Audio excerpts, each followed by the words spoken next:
Hello, everyone. I'm John Silf. Welcome to Lunch and Learn. We're going to be talking about interviewing skills today. This Friday, we're going to unveil our new interviewing intensive course, a masterclass on the art of interviewing. You work so hard. You work so bloody hard to get through the bots, to get everything perfect. Then you get called for an interview and you have a screening interview and you get beyond that. And that's so tough because that's a telephone interview. And those are the hardest things in the world, I think, because you can't see the reactions of people. Then you may go through, one or two video interviews before they invite you to the site for a one-on-one meeting with the senior team or the decision maker. And if you don't get prepared, really, really prepared, all of that hard work will go for naught. And if you listen to the horror stories, and there are many out there, that's one of the most bone-crushing, morale-killing events of all time when you receive that email or you get that telephone call. John, we really enjoyed meeting you, but we decided to go in another direction. I know what it feels like as a candidate, but also as a search guy when they were deciding to go with one of the big firms that we felt like we did so much better than they could in terms of value and intensity and detail. But it did happen. And when it happens, it's just so disheartening. So today we want to talk about some tricks that can help you get better prepared and position yourself. Now, this is the Art of the Interview Masterclass will be 2 months. Every week, you'll have an hour intensive session with me one-on-one. I've been teaching interview courses for 10 or 15 years. I've interviewed more than 8,500 to 9,000 people during my search practice. I've been interviewing people most of my adult life. And so I really appreciate the art of the interview, and I pretty much understand what it takes to get to where you need to be. And it's a zero-sum game. And if you lose, somebody else beat you out. If you lose, somebody did a better job than you did. So the master class, the art of the interview, will be designed to help you end up on top. If that, it's no guarantees because it all comes down to execution. But that's what the master class is about. Look for it this Friday. The big announcement will come, and then you can sign up. If you sign up early, you get a significant discount off our tuition. So let's get busy today, and let's see. Hold on just a second. There we go. It was a little bit delayed. So one of the things I'm a big believer in is that storytelling is such an important part of interviewing now. Now, 10 years ago, people said, well, I've been interviewing for a long time, and that's never come up before. But it's all different now. You're dealing with a lot of younger competitors. You're dealing with a different system that's shaped by artificial intelligence, that's shaped by different priorities and different emphasis. And so now storytelling, this helps you become more memorable. If you wrap the facts and figures around a compelling, interesting narrative, then you can be successful.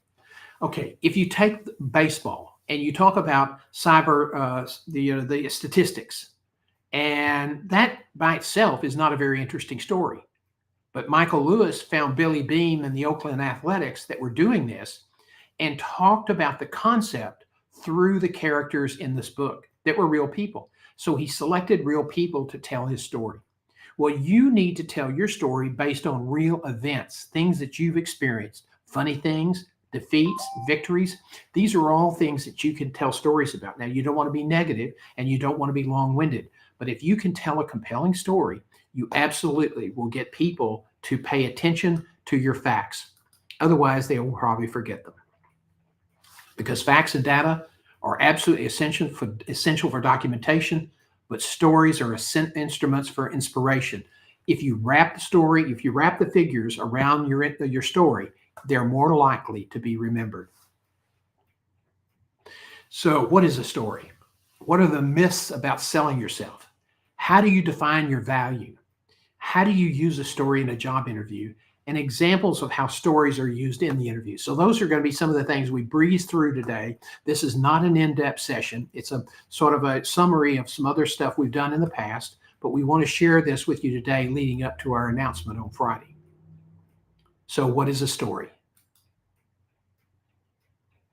Using stories to sell your value. Well, a story is people and situations. I mean, that's it. That's what my author Michael Lewis says. It's people and situations.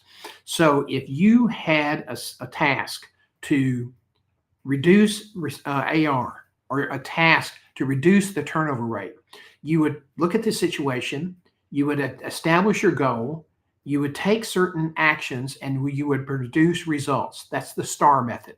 Situation, the task, action, action and results. If you meld that with our core and categorical form that we're going to talk about in a few minutes, you can then say, you can have stories selected in advance for your strengths or certain events that were really significant. You're always going to be about asking them, especially in behavior and values interviews. Tell me about a time when. Tell me a time when you had to inspire a staff to overcome a real adversity, or tell me about a time that something really made a big change in your life. And I always tell the story about the day I learned I was going to be the first director of Herman's Lifelight program. It's the largest program in the nation today. I was the first guy. We had one helicopter, a walkie-talkie with a fire department, and a telephone. That was it. But it was one of the most meaningful things in my life. And I was going down the hallway, and my boss was engaged in an argument with a physician, and the physician yelled out very loudly and noisily, you're going to do that effing helicopter program, and you've got nobody to run it. And he looked at me and he said, John Self's going to do it, and he'll swim with it or sink with it. And fortunately, I learned how to swim. But those are stories that people remember. Sometimes it's a specific vignette that recounts moments in a time and place. I just told you one. Sometimes it evokes images and memories of feelings. Sometimes it's a transition that gets the board or the interviewing team to identify with you. I was interviewing a candidate one night for a CEO role, and I said, well, tell me about your weaknesses. We've been talking a lot about your strengths and your successes, but everybody's got weaknesses. And he looked at me and he said, maybe we better call my wife first. Well, I was recording that to play a portion of his interview back with the board, and everybody on the board laughed because he showed he was human. The men were nervous. The women knowingly laughed. So that's what this is. It's a vignette that recounts a specific moment in time and place. It is people and situations. It is something that's going to evoke images, memories, or feelings. There's a certain performative art in interviewing today, and you have to learn how to master that. And you have to get over your pushback to say, oh no, man, I'm a big, important CEO, or I'm a big, important financial executive. That's not for me. I'm going to talk facts and figures and impress them with that. Well, guess what? That may not be enough anymore. So let's talk about the myths. Employers are put off by self-promoters. Yes, they are. But there's a way to sell your brand. There's a way to promote your brand using stories so that it is engaging and it's not chest beating. Okay. What you say is key, but how you say it is critical. Now the other thing is, most people say, well, that's good for some people, but I don't have any stories to tell. I was in recruiting for 27 years. I spent 5 years as a newspaper guy, a crime writer and investigative journalist. I never met a human being alive that didn't have some great stories to tell. Not one. You have positive stories. You have a story to tell. Part of our course is going to teach you how to do that. And that's a lesson that you can take with you the rest of your career. Everyone has a story. And if you learn how to use it in an interview, if you learn how to connect it with your strengths, you will be an incredibly good interview. So I think, again, this is absolutely the truth. Storytelling is vital to becoming the type of applicant that everyone wants to hire. Now, will being a good storyteller guarantee you'll get the job? No, because it's now one of the most competitive job markets in my lifetime. Why is that? Because there are fewer number of executive and management jobs available post-pandemic. And it was really started back in 2012 when you had something called job extension. Okay. They kept one person, got rid of 4, and that one person did the extended work with maybe some additional lower level help. So that's job extension. And the pandemic just exacerbated that and accelerated the change.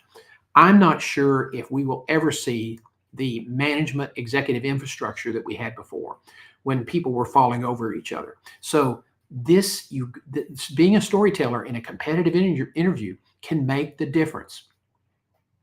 Now, in all those interviews I've conducted, I would say less than 10% were people who use stories. I've had people get to tell about their father who was a doctor who made house calls and how he went with them, and it went on for 20 minutes. That's not a good story. It's like somebody, you ask them, tell me a little bit about something, and they start talking about their career, and 20 minutes later, they're still talking. No, stories, to be effective, they have to be about people, events. It has to be something that captures people's attention. It has to be done succinctly, and it has to be tied to a strength. There's got to be a point, and it's got to be a real clear gotcha moment at the end. Okay. And telling your story about your dad making house calls as a country doctor and how you went with him, that's great. Now, push it together, tighten it up, and come up with a lesson learned or a moral to the story. Okay, that's what's really important in storytelling. Nobody is a born storyteller. Everybody learns how to tell their story, and that's something that we will work on you in our new upcoming course. We will have 5 or 6 mock interviews. 5 are scheduled, but we can add more. And what really helps people get settled into being a good interviewer is to understand your value. When I ask you, tell me about yourself or tell me about something that's not on your resume that might help us understand what you'll bring to the job, what we want to hear is your value statement. We want to hear why we should hire you. We've got your resume. We don't need to hear a recount blow by blow of all the things you did up until the moment before you walked in this room. Now, we want to hear your value. We want you to engage us. We want you to connect with us. We want you to start drawing us into who you are. And you do that with your value brand statement. I've got a chart here, and I know it's a little small, but if you want to see a copy of this, I'm happy to give it to you. It's also, I think, on the website, johnGself.com. On the right side of the page, there is a little red tab. It says, about our membership program, and it's on that page. So click that. It'll take you to the course page, and you can download it for free. You got to register, but we're not a big shove it down your throat email company. So relax. Okay, on the left side here, you see you have basically numbers, and you put in your strengths. Everybody has between 10 or 12 and 15, sometimes 20. If you're more than 30, maybe we need to talk about narcissism, but most people have between 12 and 15. Okay, I mean, we're talking about every strength you can think of. Then on the right side, you go and start writing down, okay, I have a strength, I'm a good negotiator. What's the proof? What's the quantifiable proof that would show us that you're a good negotiator? Do you have a couple of examples? Write those examples in just as a little touch point, not to explain it, but just as a touch point to help you, because this is a worksheet you may share with me as your coach, but this is a worksheet to help you get ready for interviews. And why is that important? Because you're going to have something called a core and categorical form that when you break the job down, you're going to have strengths and weaknesses. And for every strength, you're going to have a story ready to tell. And you can't wait till you show up in the interview to come up with the stories to tell. You've got to curate them in advance, and you have to rehearse. So the left side is for all your strengths. The right side is for the proof that these really are strengths. Now, here's the real challenge. You can only have 4, maybe 5 if you're really exceptional.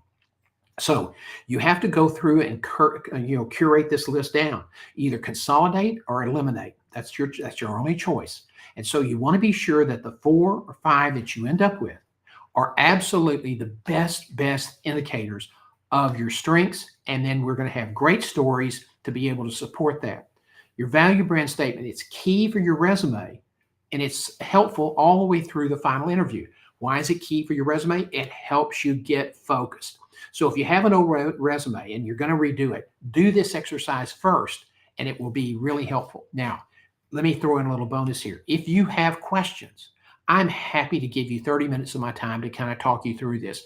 You don't need to have a coach just to do this. So I'll be happy to talk to you at no cost. Just go to my webpage, go to the bottom of the page, and there's a little button that says Talk to John. I hope that's self-explanatory. You click that button, it'll take you to our course page, and you have a choice. You can either do it by Zoom or by telephone. I prefer Zoom. Why? Because I can record it. I have something called Phantom, and it's an AI product, and I can send you the results of our conversation. You'll have a narrative and you'll have a video. So it's better to use Zoom on those conversations. Now, this will help you. Once you understand your value, this will really help you communicate more effectively. It's more focused. You'll be more focused. I had a former colleague, really incredibly talented woman by the name of Nancy Swain. And Nancy came up with the original concept of your value proposition. That's not new, but she's the first person that I know of in all my years of recruiting that pulled it all together in one concept and explained it in such a way that people could, use it. Not some academic lecture with arrows and circles and different zigzags and all that other stuff. No, she made it reasonable and practical. And so I borrowed a little of her work and then changed a little bit of it to meet what I felt were more important issues. Not that she was wrong, but we all put our little spin on things. And I could tell you, when people had been with coaches that inspired them to understand their value, they were always the people who were the best qualified, focused person. You didn't get to an interview with me for 2 or 3 hours unless you were qualified, unless you had a track record, unless you met certain other criteria. But where most people fouled up in those interviews is they weren't focused. And this helps you get focused. So that's how you build your value brand statement. And I hope you'll consider using it. It's a great tool. Now, the STAR form is, again, situation, task, action, results. That's been around for a long time. And I never was a big fan of it because that's all it really stressed. That's not good enough anymore. So what we've done is married our core and categorical process with the STAR process. And what we think will happen is that you'll get the best possible yield for succinct, engaging stories. So let's talk about how to use the core and categorical form, which incidentally is also available for you to download at no cost at johngself.com. Okay, every job has categories. You can take a job without even looking at the job summary, although I don't recommend that, and break it down. There's an operational component, there's a finance component, there's a sales and revenue component. Even if you're internal, you're providing service to other people in the organization. You have human capital. It's your employees, generally speaking. You have governance. If you're the CEO, that's with the board. If you're down in the organization, that's in the reporting chain. The governance structure you work under is the chain of command. Okay, so you can break those down, and in the form, you put each one of those categories on a worksheet. And then you create a list from your VBS, your strengths. Now, every category, operations, finance, sales, etc., you're going to have strengths and weaknesses, okay? Get acquainted with your weaknesses. People say, I don't like that. That's a stupid question, blah, blah, blah. Great. So what are you going to do if you hadn't prepared and then suddenly it's asked? Don't be that stupid, okay? Don't be that dig your heel. I'm sorry, you're not stupid, but don't dig your heels in the sand. Be prepared. Why? Because a lot of people will tell you, if they're really honest, something's happened in their career. Either they got caught in a political bind, they made a decision, it wasn't the right decision, and everybody piled on them. They showed up in Becker's, they showed up in a newspaper someplace. I mean, things good and bad on the whole range, the continuum, things have happened. So if you're scared to death that they're going to ask you about an issue, fine, stop. Write down the issue in a succinct fashion, and now write your explanation and learn it. Acknowledge if you made a mistake, but quickly pivot to lessons learned, quickly. And don't try to run away from it. And really write that to the point that you're really proud of the work you're really proud of your statement. Now, you know what that does? You put that in your back wallet, and if you have to bring it out, you're prepared. You're prepared. And that's an extraordinary sense of comfort. It gives you security. You can say, man, they can ask me anything because I'm ready. So when you're excuse me. So when you have that self-confidence, that opens you up to be more self-aware in the interview. You're not worrying about that stuff in the back of your mind. So do that, but also come up with the strengths for every one of those operational issues and fill out the form and complete. And pick a couple of stories, 2 or 3 stories that really, really tell the interviewer about who you are, how you make decisions, and about what your values are. Those stories are what's going to help build trust, foster likability, and where they will be able to make the right decision, hopefully. But if you don't do this, the chances of you succeeding are much more diminished. So, using stories to sell your value. So, how do you incorporate this? Well, you know, life is, you look at your life. Let's look at it this way. You can look at your life, and it's really in chewable bites. So, break down all of your stories, break down your strengths, and look at this in short segments. Don't tell once upon a time stories, and I say it that way, that meander around. You want to have a start, a point, and a finish, a conclusion. And you want to be able to do it in a way that captures people's attention. That may be speeding up, or it may be slowing down. You've all, if you're a Protestant, you've been to churches, or you've watched Billy Graham on TV, and he would do the altar call. Okay, that's at the end of every service, because all the churches were saying, "Look, if you like what we do here, come be a member. We'd love to have you. If you don't have a relationship with God, come to us. We'll help you." And so, when preachers, and Billy Graham was a master, when they get to the end of the sermon and they're getting ready to issue an invitation to come and be part of the fellowship, they start slowing down, and they start using performative elements, because they're trying to trigger your emotion.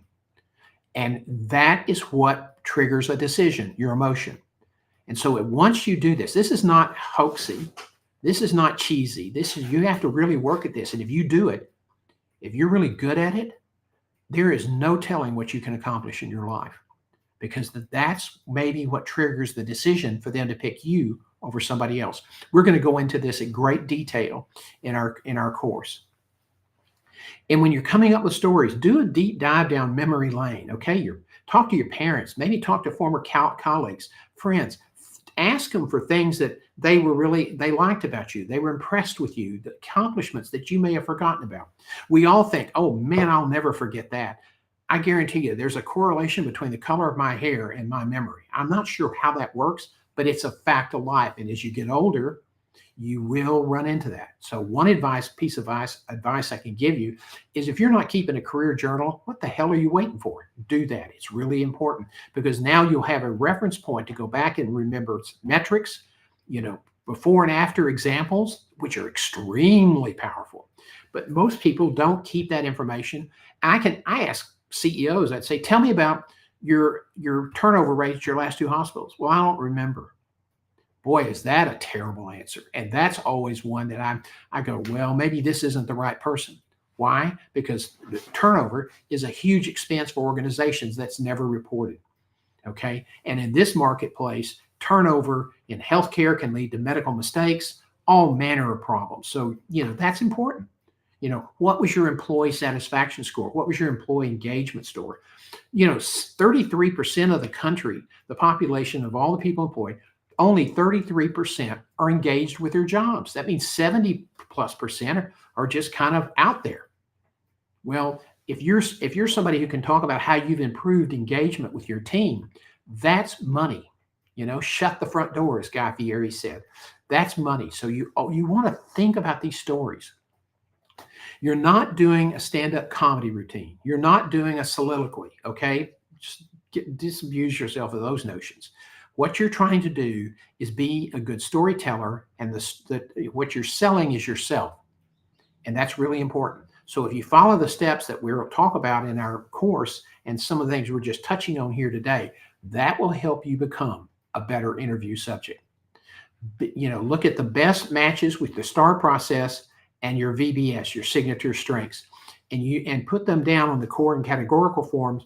What that will do is help organize your thoughts. So if you complete those forms, and most people don't do it. "Oh, I'll remember."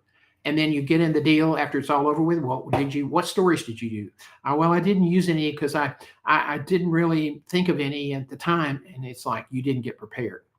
Recruiters will tell you that one of the biggest disappointments they have today is people show up unprepared. Okay. Does anybody think that might be an opportunity if you're not getting picked to maybe be more prepared than anybody else on the panel that might make a difference? Yes.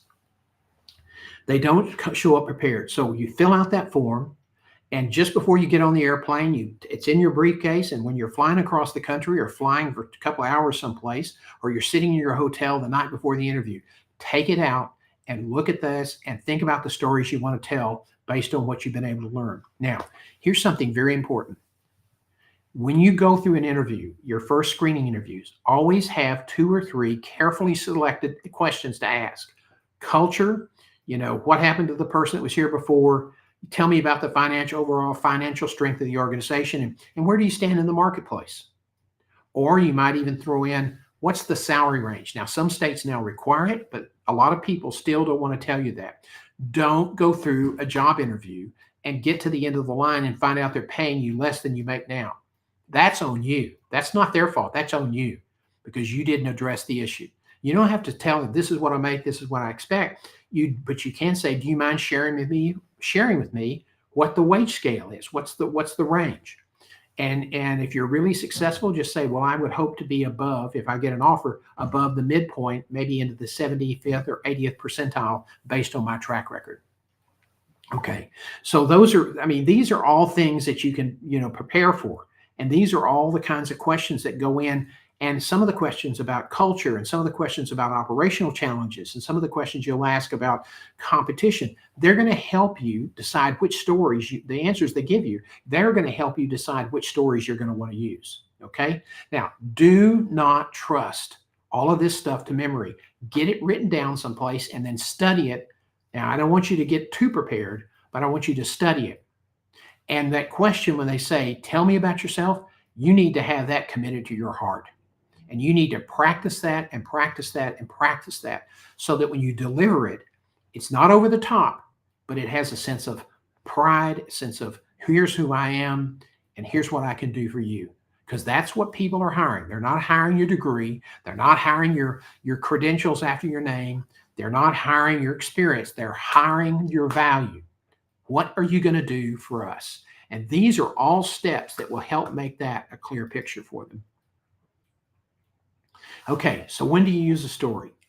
Each job, as I said, can be broken down into functional categories. There's 2 types of questions. There's the core questions, those are behavior and values questions, and then there's categorical questions. What was your days in AR? How did you return? What was your turnover rate? How did you improve it? Things like that. Things that you have a before and after metrics comparison. And select the best examples, the one that would get your attention, the one that you're really proud of, because those are the ones that you're going to deliver with confidence. Now, stories are powerful if they're well told. You cannot show up in an interview, not have rehearsed any of your stories, and expect to be successful. Matter of fact, you're probably going to look like a bumbling, fumbling, mumbling person. Don't do that. We are absolutely telling you now, if you're not rehearsing in advance for your interview, if you're not studying the issues, if you're not thinking about your stories, if you're not thinking about how your examples connect with your strengths and value, you're making a mistake. And that's why so many of you are getting defeated in the job interview. Okay? This is a zero-sum game, and it's only going to get more competitive. It requires careful rehearsal. It requires, if you can, stories about redemption or overcoming adversity, those resonate with people. That's what they want to hear. Overcoming a mistake that maybe you had to take a step back. If you can just quickly summarize it and then get on to what you did to earn redemption, that is a strong story. Everybody in that room that interviews you has made mistakes. So this is not about putting forth your perfect picture, because that just doesn't exist. What they're looking for is authenticity. So people who don't want to talk about their mistakes, people who don't want to talk about their setbacks, those people are not authentic, and they're not probably helping themselves in the job interview process. So let's look at some more examples of how they're used in interviews. And I'm going to scooch you up here. I was going to print this and I didn't. This is a sample value brand statement. It's, you establish the story's foundation. Okay. You create the engaging hook. I mean, if you don't hook people, you won't stay in that. You think about the reels you watch on YouTube or Instagram or some other site. The ones you watch are the ones that kind of hook you. They have maybe an enticing headline. This one was about a hospital executive who was a experienced, successful operations guy. He ran rural community hospitals. He had also been very experienced and was certified in running physician practices. And so he was dual board, we call it dual boards in healthcare. But he had been very successful for about 10 or 12 years at a certain health system. The CEO was retiring and said, I'm going to recommend you to be my replacement. Well, at the time, that young guy was having family challenges, and he asked not to be considered at this time, that maybe later, but this would not be a good time for his family. And so they passed him over and they brought in somebody else who then decided he wanted his own team. So now this guy who was the would-be heir apparent is now out of a job, who's not interviewed in 10 years, who's not looked for a job in 10 years, who's totally out of the loop in terms of what's expected. I interviewed him as a last-minute possibility for a hospital up in Oregon. And he's such a nice guy. And he was so earnest, but he wasn't ready for prime time because he hadn't had any experience in a long time. So I taught him how to tell his story. And he really struggled with that because he was from a farming family, really firm, good, salt of the earth values, and he just didn't feel comfortable bragging about himself. And he would get to the end of the interview and he didn't close the deal. And every time they would go in a different direction. And I kept trying to encourage him. And I think one time he finally went and they said, well, we'll get back to you. And he said, wait a minute, before I close tonight, I want you to know something. I have thoroughly enjoyed myself. My wife and I absolutely love this community. We love the people we've met. We have your churches cover our needs. Your schools have good reputation. Everybody we met has been so friendly and so open, and they all talk about how the town is inclusive, not exclusive. This is just absolutely the perfect place. The second thing I want to tell you is that I understand the problems you've had here. Everybody's been very authentic, very forthcoming, and very, clear about what the challenges are. Now, I want to tell you something. In my last hospital, I solved those same exact problems. So I know how to do that, and you can trust me to get it done here. And then he had one other closing statement. First of all, do you know how many times candidates have told me in my 27-year career as an executive search consultants working in 40 states, 6 countries on 4 continents? 0, dead bang none. Okay, so if you are ready, if you have your value story, if you really think you can do the job, then just say, these are the issues that I'm hearing you talk about. I have experience doing that. You can count on me to get the job done. And I'll do it in a way in which I include the employees and I follow that I reflect the culture of this hospital and this community, because you can't change just because I'm here. And we will work together to build a new culture for the future. One of the things that when you're talking about your successes, you always want to deliver credit to the people who helped you. Don't make this about we. They're not hiring we, they're hiring you. So don't hesitate to use the word I, then always preface it by saying, and when I say I, please know from the bottom of my heart that I had a team that helped me. Very rarely does the CEO do anything by himself. Because I've heard interviewing people say, why should we hire this guy? All he talked about was everybody else but himself. So you have to talk about you. You have to use the word I, but give the team credit. Okay? I hope that's helpful and helps you get through. So,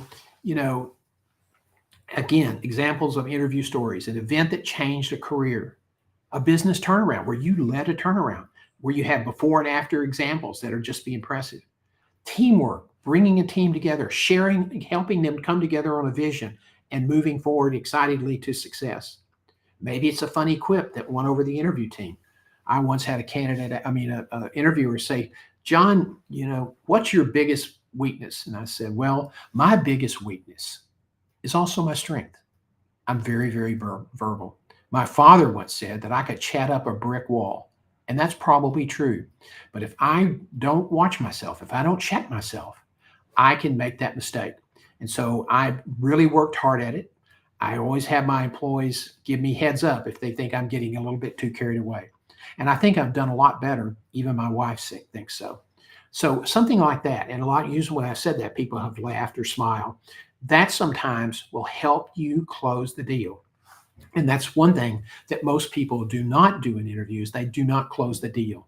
They don't say, I want this job. Now, you don't just say, hey, give me the job, but you want to let them know that you care, that this is a community you want to be part of, that you think you can do the job, that they can trust you, that you have had the experience, and that you've given them some stories. And then as you finish, just say, thank you.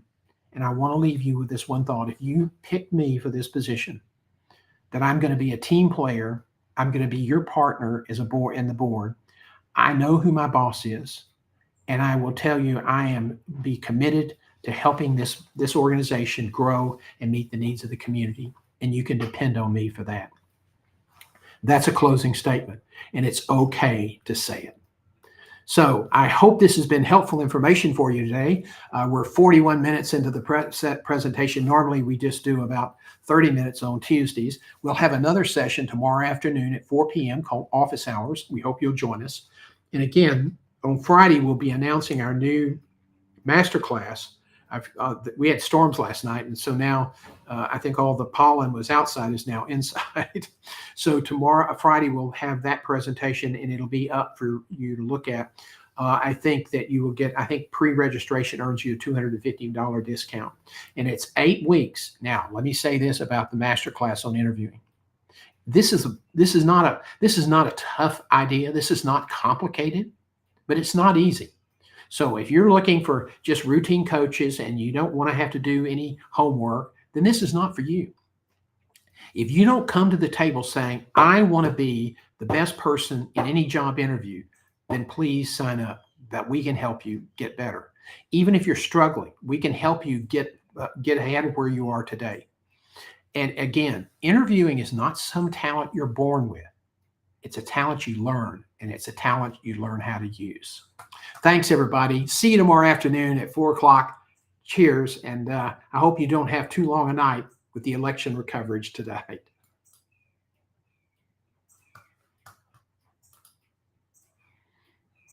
So why is it that when somebody has performance problems at work, why is it that our instinct is to say, you're out? We do not practice empathy. What does empathy look like? Here's the lack of empathy. This is normal in our business world. You walk into someone's office, someone walks into our office and says, your numbers have been down for the 3rd quarter in a row. You have to pick up your numbers, otherwise I can't guarantee what the future will look like. How inspired do you think that person is to come to work the next day? Here's what empathy looks like.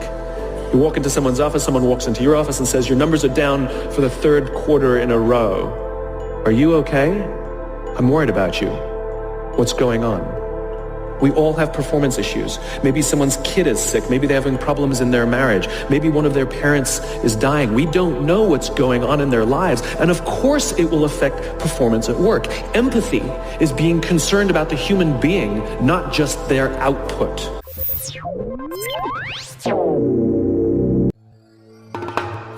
What's going on? We all have performance issues. Maybe someone's kid is sick. Maybe they're having problems in their marriage. Maybe one of their parents is dying. We don't know. Empathy is being concerned about the human being, not just their output.